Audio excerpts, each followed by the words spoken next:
Salam, peace be upon you.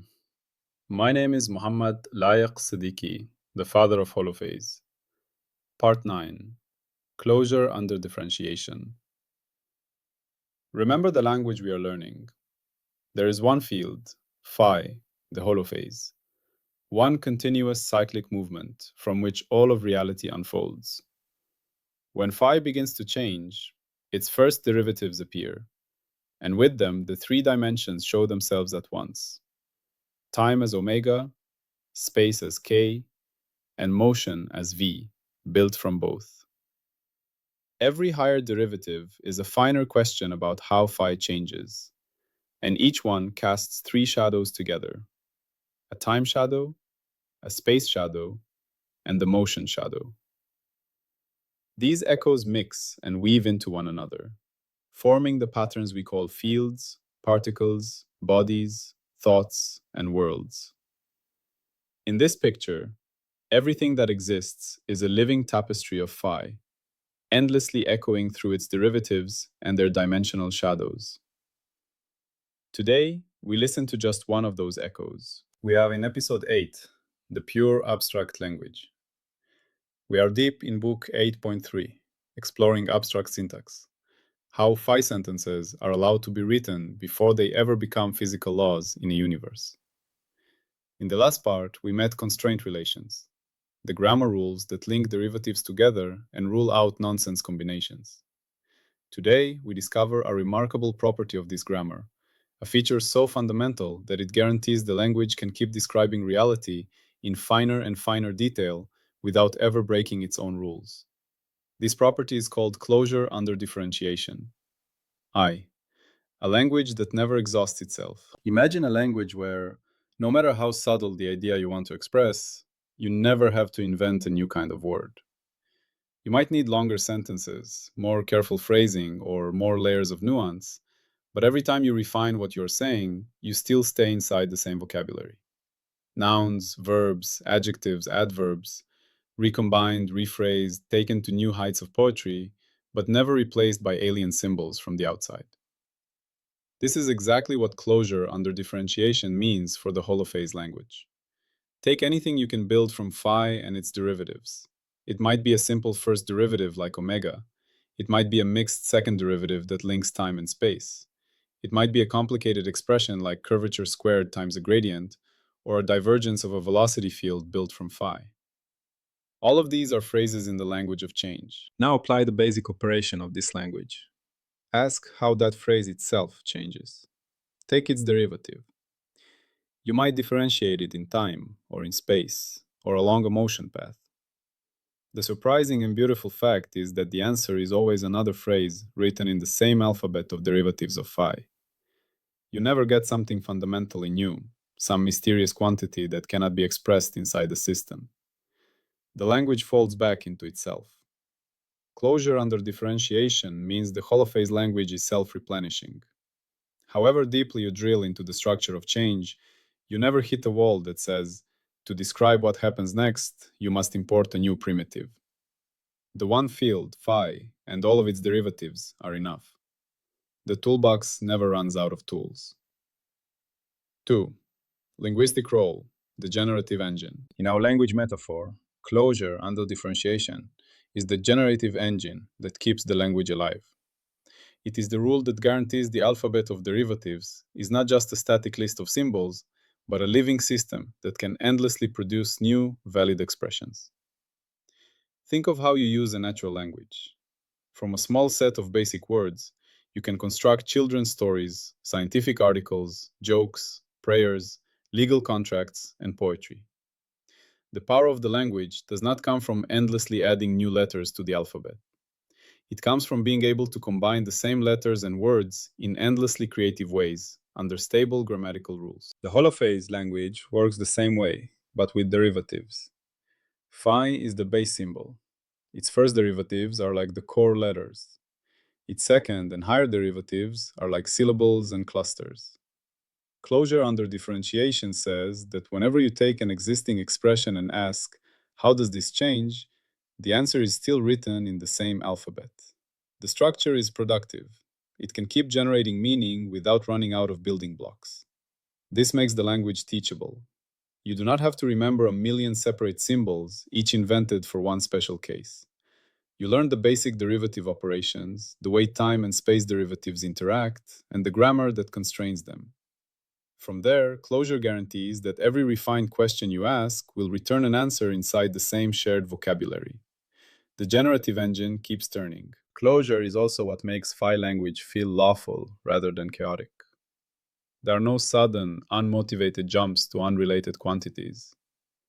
Every new expression can be traced back, step by step, to earlier ones by sequences of differentiations and combinations. The story of change stays connected. 3. Scientific essence. Endless refinement of description. Scientifically, closure under differentiation is the statement that the space of possible descriptions of change is closed under the act of asking for more detail.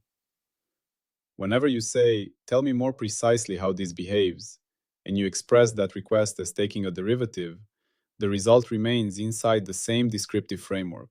Let us bring this down to something very simple. Picture a hill drawn as a smooth curve. At first, you only know the height of the hill at a point. That is like knowing phi itself. Then you ask, how steep is it here? You compute the slope. That is the first derivative. Now you want more detail. Is the slope getting steeper or flatter as I move?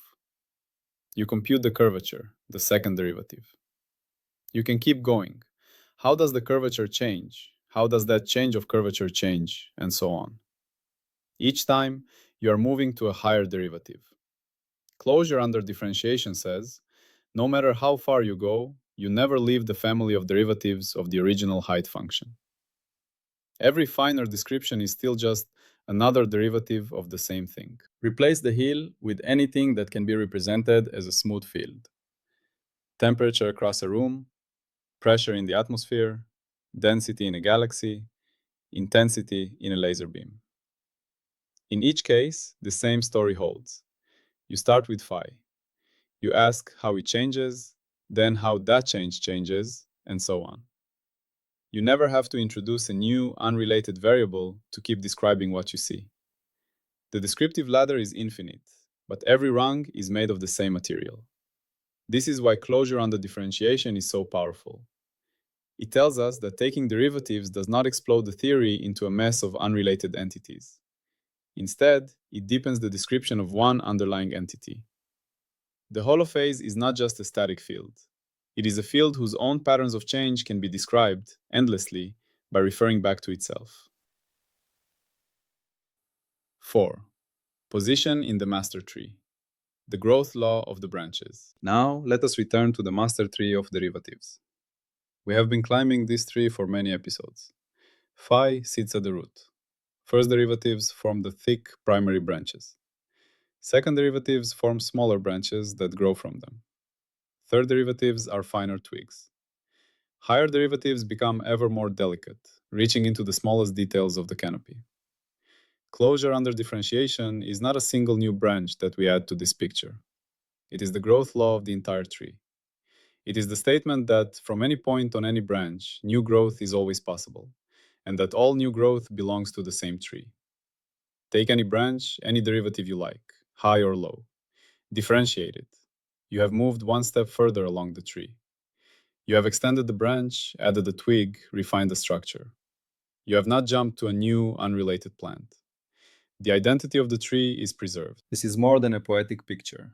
It captures something essential about how the holophase language holds itself together.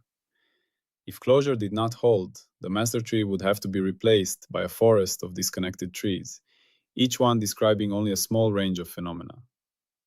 Asking deeper questions about change would constantly force you to leap from one tree to another. There would be no single unified structure. Instead, closure says, one tree is enough. The jet J infinity phi, the infinite collection of derivatives at a point, really does summarize the entire local branching pattern. Every derivative in that jet came from repeatedly applying the same growth rule, the same act of differentiation, to the same root field. The master tree is a complete, self-consistent organism. V. Relations to neighbors, a tight family of symbols. Closure under differentiation also explains why the different members of our derivative family are so tightly connected. Omega is not an isolated quantity. Its time derivative is alpha. Its spatial derivatives are mixed derivatives. Its squares and products generate new expressions whose derivatives involve combinations of other family members. You can think of this as an extended family living in one large house. Phi is the elder. The first derivatives are the children, the second derivatives the grandchildren, and so on. Closure under differentiation says that if a new child appears, they are always a member of the same family. There is no stranger suddenly appearing with no relation to anyone else. Every new expression can be traced through a chain of differentiation back to phi. Mathematically, this is what the rules of calculus guarantee. The derivative of a sum is the sum of derivatives. The derivative of a product brings in each factor and its derivative. The derivative of a derivative is just a higher order derivative. Every time you apply these rules to an expression built from phi and its derivatives, you stay within that space. The family remains closed. This is why, in the Holophase program, we insist that every observable quantity, every meaningful physical variable, be expressible in terms of phi and its derivatives. If it is not, it threatens the closure of the family. It would be like smuggling in an extra person who does not share the household history.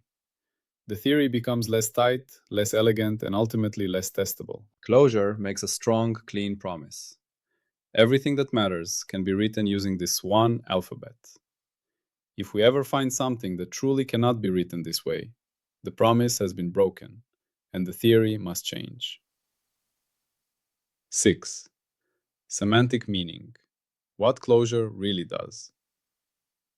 So what work does closure under differentiation perform in the story of reality? At the deepest level, it ensures that description and evolution share the same language. The way we describe phi and the way phi actually changes are aligned.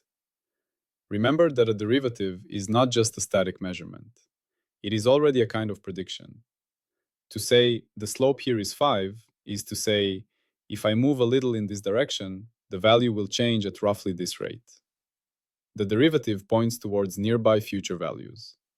When we differentiate an expression built from derivatives, we are describing how our predictions themselves will change as we move. Closure says, the language you use to make predictions about change is robust under its own use. You can keep applying it to its own outputs, and you never fall out of the system.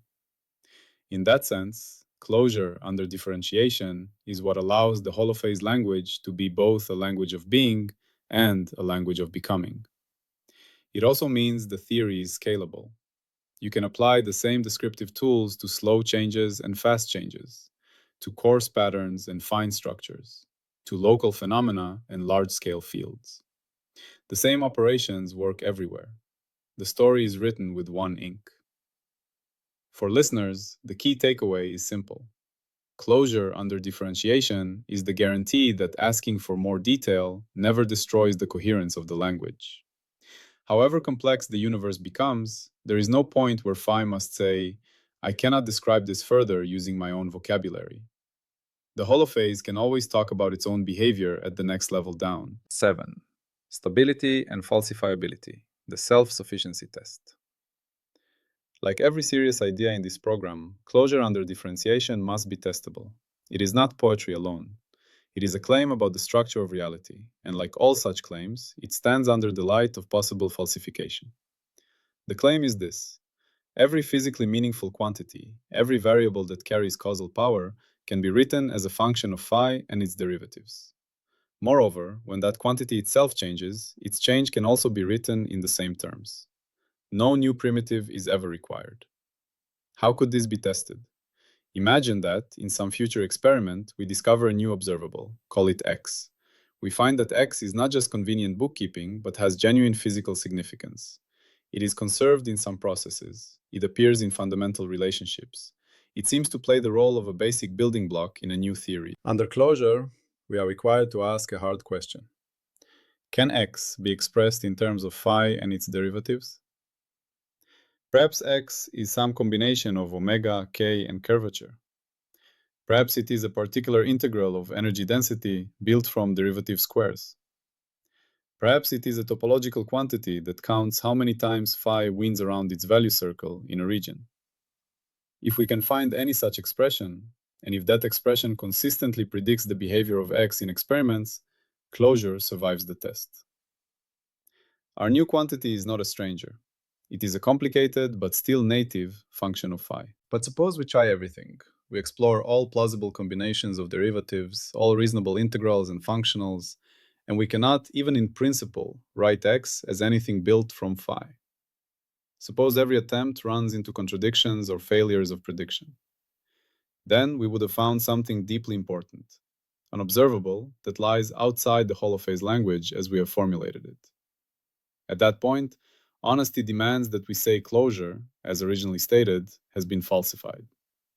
Either phi is not the only fundamental field, or the way we allowed ourselves to build quantities from phi was too limited. In either case, the theory must be extended or replaced. This is not a weakness, it is strength. A theory that cannot explain how it might fail is not a scientific theory. Closure under differentiation comes with its own failure condition. That is what makes it respectable. 8. Examples across scales. Closure in action. Let us ground this in familiar examples. In basic mechanics, you often start with a single quantity, the position of a particle as a function of time. From that one function, you can build velocity, acceleration, jerk, momentum, kinetic energy, and many other useful quantities.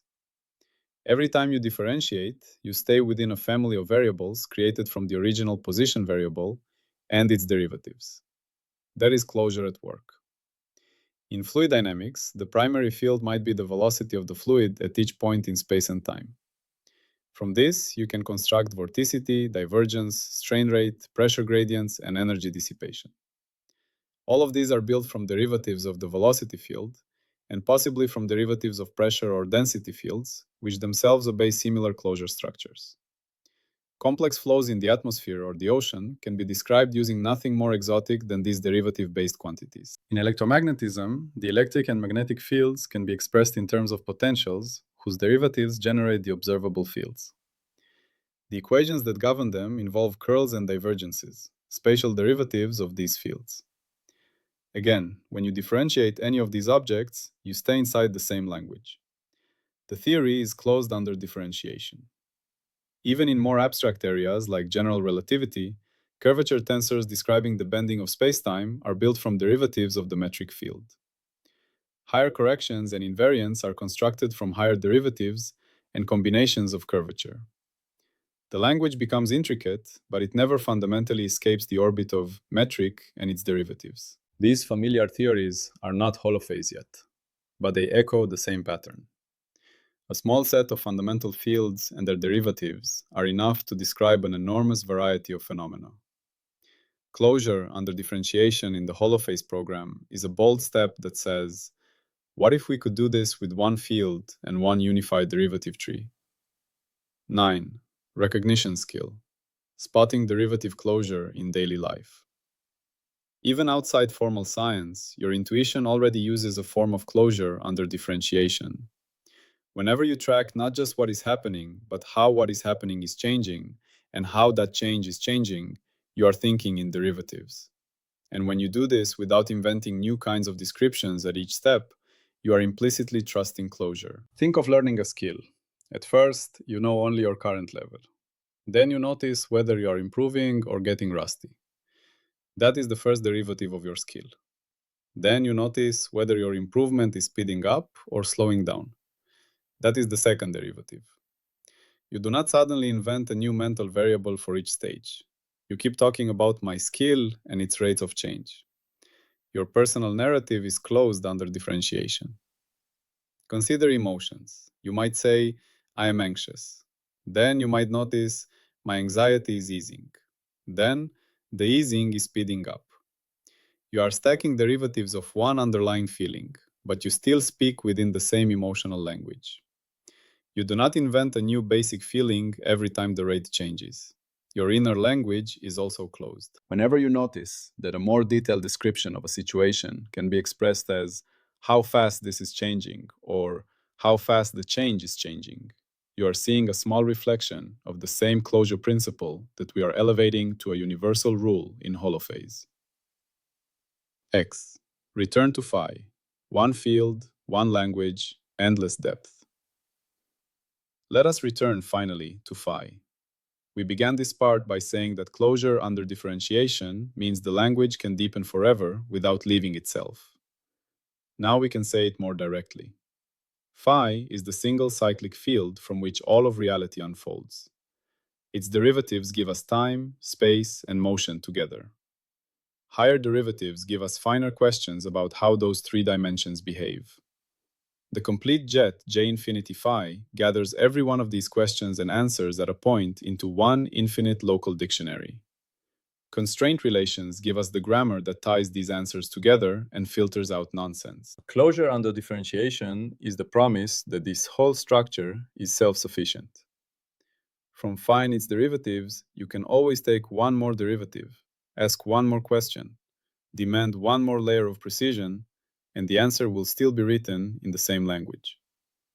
There is no need to step outside, no need for an extra alphabet hiding behind the scenes. For our journey, this means something profound. As we move from pure abstract language towards the implemented languages of physics, biology, chemistry, and mind, we do not have to abandon our core picture. Those implemented languages will be different dialects, different truncations, different emphasized branches of the same master tree.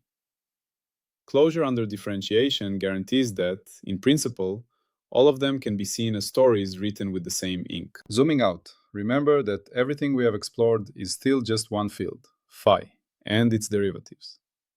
In this episode, we have been listening not to a specific physical law, but to the deep structure of the language that will later produce all laws. With closure under differentiation, that language reveals itself as self-contained, generative, and endlessly deep. In the next part, we will ask an even subtler question. Suppose someone hands you a collection of derivative values and says, "These all belong to the same phi." How can you tell if they are telling the truth? How do you know that this set of numbers could really have come from a single coherent field? That question leads us to integrability conditions, the next layer of grammar in the Holophase language. For now, as you look at the patterns of your own life and the world around you, see if you can notice the way deeper description often means derivative of something, and the way those derivatives still speak the same language as the original. That is closure in everyday clothes. 11. Holophase perspective, closure and unity. From the standpoint of the Holophase program, closure under differentiation is not just a technical curiosity. It is the formal shadow of a deeper claim, that existence can be described as one continuous, self-relating process. Phi is our candidate for that process, a single cyclic field whose own patterns of change generate every other quantity we care about. If that is so, the language built from phi cannot depend on extra scaffolding. It has to be able to talk about all of its own behavior using only its own alphabet. Closure under differentiation says exactly this. Whenever you take something already written in phi language, some combination of derivatives, some measure of intensity or curvature or flow, and you ask, how does this change? The answer is still written in phi language. The system never has to borrow symbols from outside. The Holophase view is ambitious. It suggests that what look like many different scientific languages are really shadows of one deeper language whose primitive is phase. Time, space, motion, energy, momentum, and information become different ways of reading the same derivative tree of phi. Closure is what allows that single tree to be enough. If closure failed, you would constantly be forced to attach new primitives just to keep up with what the universe is doing. By committing to closure, we also commit to discipline. We are not allowed to casually invent new fundamental quantities. Whenever a new variable appears, we must ask whether it can be written in terms of phi and its derivatives. If yes, we translate it. If no, we have learned something important about the limits of our framework. Gentle recap for listeners. Let us end with a soft human recap. First, remember phi. There is one field, one underlying rhythm. Its first derivatives give birth to time, space, and motion together. Its higher derivatives ask ever finer questions about how that rhythm bends, accelerates, and spreads. Second, remember the infinite local dictionary J infinity phi. At each point, it collects the value of phi and the value of every derivative of every order. It is the catalog of how reality can behave in the immediate neighborhood of that point. Third, remember grammar. Constraint relations tie those derivatives together. They are the rules that say which combinations are allowed and which would tear the story apart. Closure under differentiation is the reassurance sitting quietly behind all of this. It says that whenever you take a valid expression in this language and ask for more detail by taking a derivative, the answer stays inside the same language. The alphabet does not chatter. The dictionary does not need new pages. The grammar remains the same. In daily life, you already feel a small echo of this. Whenever you understand something better by talking about how it is changing, and then how that change is changing, you are walking down the same staircase of derivatives. The Holophase program simply extends that intuition to the whole universe. As we move forward, closure under differentiation will sit in the background as a quiet guarantee that we can keep refining our descriptions without losing unity. It keeps the language whole and honest. Salam, and peace be upon you.